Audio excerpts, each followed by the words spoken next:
Shri Swami Samarth. Sunday म्हटलं ना, की सगळ्यांची तारांबळ उडत असते. आज माझी पण तशीच तारांबळ उडाली होती. भरपूर दिवस झाले देवपूजा केली नव्हती. काही कारणास्तव मग त्यामुळे मस्त देवपूजा करायला घेतली होती सगळ्यात आधी. त्यानंतर आहे ना, खालच्या ताईंना हेअर कलर करायचा होता. मग त्यांना मेहंदी लावून दिली आणि आज कढी कढी करायची होती. म्हटलं चला तुमच्यासोबत पण रेसिपी शेअर करूया.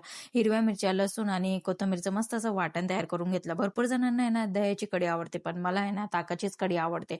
त्यानंतर मी ताकामध्ये 2 चमच बेसन ॲड केलं. पातेल्यात 2 चमच तेल ॲड केलं. त्यानंतर जिरे, मोहरी, कढीपत्ता आणि आपण जे वाटण केलं होतं ते मस्त 2 मिनिटं फ्राय करून घेतलं. त्यानंतर ताक टाकून दिलं, हळद टाकली आणि चवीनुसार मीठ टाकून मस्त असं उकळून घेतलं आणि दुपारी मस्त आम्ही जेवण करून घेतलं होतं.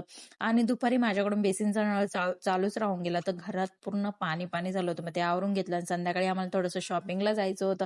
मला साड्या घ्यायच्या होत्या. मला एक साडी खूप जास्त आवडली होती. मस्त आम्ही शॉपिंग करून घेतली आणि प्रियांशला गॉगल पण घ्यायचा होता. प्रियांशी तर बघत होता मी किती छान दिसतोय असं गॉगल लावून. त्यानंतर त्याच्या पप्पाने पण गॉगल घेतला. त्यानंतर आम्ही मस्त असं हॉटेलमध्ये जेवण करून घेतलं. सो असा होता आजचा दिवस. चला भेटूया नेक्स्ट व्लॉगमध्ये. आवडल्यास लाईक, फॉलो, शेअर, कमेंट करायला विसरू नका. चलो बाय.